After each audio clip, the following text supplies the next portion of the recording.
Hello friends, नमस्कार। मैं शिष्खा द्विवेदी सेठ रामविलास इंटर कॉलेज से आपके साथ इंग्लिश ग्रामर का नरेशन टॉपिक लेकर पुनः उपस्थित हूँ। पिछले टर्न में हुआ नरेशन में असर्टिव सेंटेंस में चल रही थी बातें, तो फ्रेंड्स अब आगे आपको उस पर बताएंगे कि there are 3 change in assertive sentence.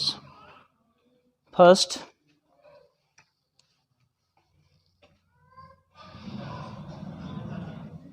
verb change.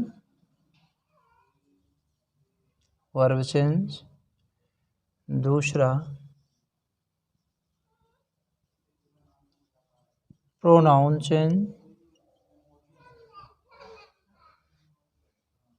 और तीसरा, other parts of speech change. other part of speech change. Friends, इसमें 3 परिवर्तन है: verb change, pronoun change, other part of speech change. तो देखें, इसमें शायद मैंने आपसे पिछले टर्न पे कुछ इस पे वर्ब चेंज पे बात किए होंगे, नहीं तो पुनः इस बात को सुन लीजिएगा। If reporting verb in present or future tense of any part, there will be no change in reported speech. There will be no change in reported speech of tense, but instead of pronoun change. तो मित्रों, verb change का जो पहला rule है, वो ये है, rule number first, कि यदि रिपोर्टिंग वर्ब प्रेजेंट या फ्यूचर टेंस में हो तो रिपोर्टेड स्पीच में कोई परिवर्तन नहीं होता है। तो इसको आप इस तरह लिख सकते हैं, यदि रिपोर्टिंग वर्ब प्रेजेंट या फ्यूचर टेंस के किसी भी भाग में हो तो रिपोर्टेड स्पीच में कोई परिवर्तन नहीं होता है। ब्रैकेट में लिख लीजिएगा, प्रोनाउन परिवर्तन होता है, प्रोनाउन परिवर्तन होता।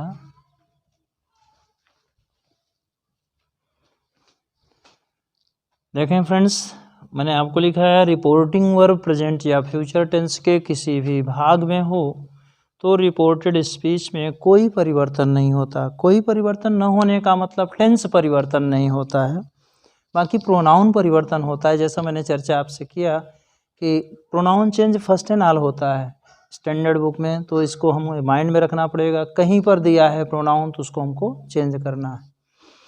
तो रिपोर्टिंग वर्ब प्रेजेंट होने पर या फ्यूचर होने में किसी भी भाग का मतलब हुआ, चाहे वो इंडेफिनिट में हो, कॉन्टिन्यूअस में हो, परफेक्ट में हो या परफेक्ट कॉन्टिन्यूअस में हो, हमें रिपोर्टेड स्पीच के टेंस में परिवर्तन नहीं करना है। तो कुछ उदाहरण देख लें मित्र, जरा देखें।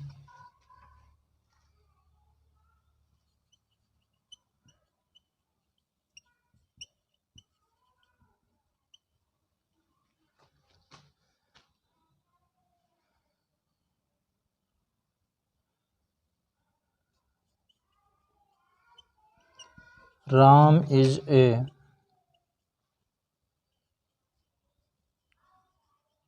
Good boy.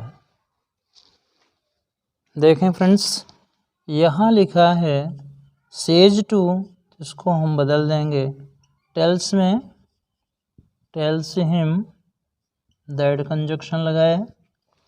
अब आगे देखें राम इज, टेंस परिवर्तन नहीं होगा तो जैसा है उसी तरह से लिख लेंगे। प्रेजेंट टेंस में है तो प्रेजेंट टेंस में ही रहने देंगे। Is a good boy. ठीक, अब इसी तरह से दूसरा उदाहरण देखें फ्रेंड्स। जैसे मान लीजिए वाक्य लिखा है he has said to him, said to her, single comma double इंटर कामा में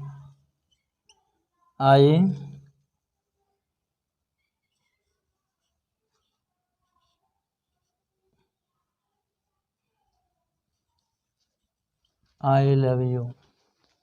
देखें he has said to her I love you, ये दिया गया वाक्य है। अब जरा देखें, मैंने अभी बात आपसे की कि टेंस चेंज तो नहीं होगा लेकिन प्रोनाउन चेंज होगा। सो इसमें देखें ही हैज सेड, तो आप हैज का हैज ही लिखेंगे, सेड टू को टोल्ड में ले जाएंगे।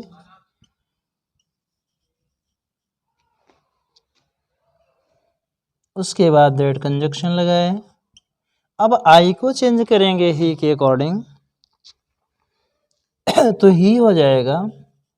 अब जरा देखें, टेंस परिवर्तन नहीं होगा तो इसका मतलब ये नहीं हुआ कि जैसा लिखा हम उसी तरह से लिख देंगे, बल्कि कर्ता के अनुसार हमें क्रिया रखना होगा। जैसे देखें आई के साथ लव लिखा है, प्रेजेंट इंडेफिनिट है, तो ही के साथ क्या हो जाएगा। अधिकांश लोग गलत कर जाते हैं, केवल लव लिखेंगे, यू को चेंज किया, हर किया, है ना। तो हर तो ठीक है आपने किया, लेकिन ये ध्यान रहे प्रेजेंट इंडेफिनिट में है तो ही के साथ क्रिया में यस या यस लगता है। सो इसमें क्या हो जाएगा, loves. So he has told her that he loves her. ये इस तरह से आपका वाक्य, टेंस परिवर्तन तो नहीं हुआ लेकिन कर्ता के अनुसार तो क्रिया रखनी होगी। अगर हम इस तरह से अगर ही लव लिखते तो गलत हो जाता है, हमारा yes yes P P formula break करता है ना। जैसे इसमें अगर हम करते यस यस पी पी, जो हमारा फार्मूला है वो ब्रेक कर जाता। अगर हम जैसे मान लीजिए लिखें ही गो लिख रहे हैं, तो जरा देखें इसमें क्या किया, यस यस इस फार्मूले को ब्रेक कर रहा है। यस सब्जेक्ट है पर वर्ब क्या है, पी है, अर्थात ये एस पी हो रहा है, और एस पी हुआ तिर्यक हुआ तो ये गलत हुआ। तो इस हिसाब से ये यस पी है, यस यस होना चाहिए। यस यस होने के लिए क्या करेंगे, ही गोज। उसी प्रकार से ही के साथ लव न लिखकर लव्स लिखेंगे, तो इस तरह से हमारा ये वाक्य हुआ। तो फ्रेंड्स इसको ध्यान दीजिएगा हर एंगल से। इस प्रकार से ये कुछ उदाहरण और भी, जैसे मान लीजिए he is saying to her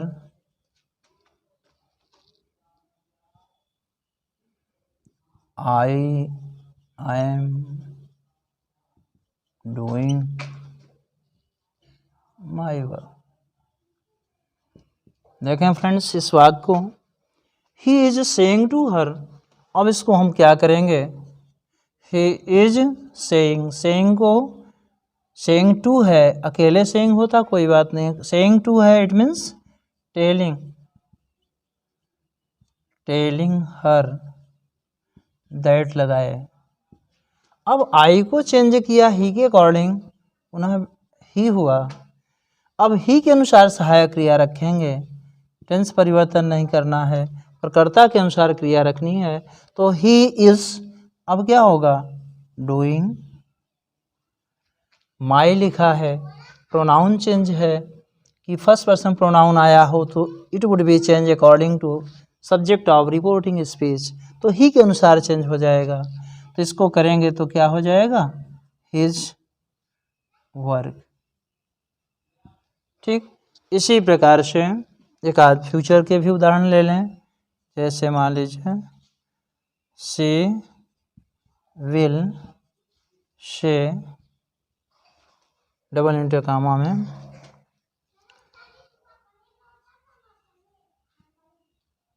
Roma goes to school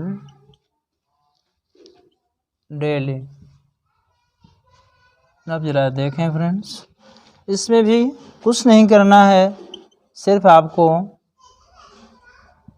conjunction that का प्रयोग कर देना है। अब जरा देखें, दैट लगा, रोमा है third person pronoun have no change, तो रोमा में कोई परिवर्तन नहीं होगा। रोमा लिखा, गोज लिखा है, सो इसमें कोई परिवर्तन नहीं। इस तरह से ये आपके वाक्य बने।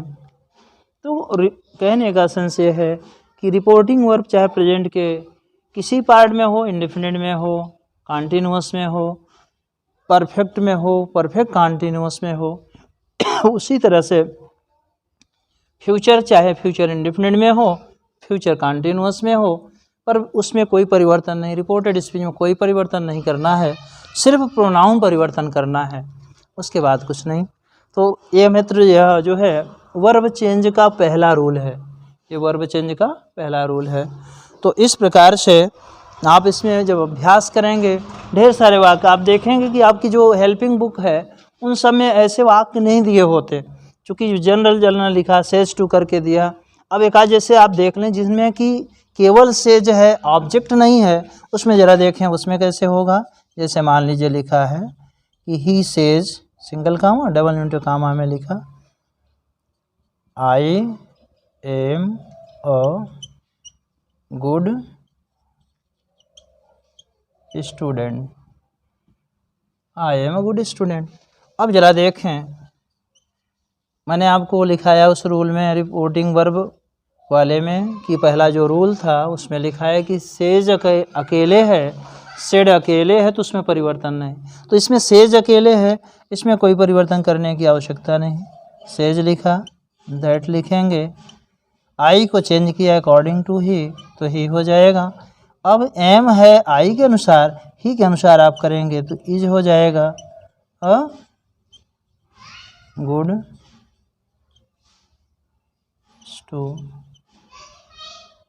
Good student. तो इस प्रकार से फ्रेंड्स ये जो है वर्ब चेंज का जो पहला रूल है वो ख़त्म हुआ है। अपने ये वर्ब चेंज के सेकंड को रूल को अगले वीडियो में आपसे शेयर करेंगे। थैंक्स।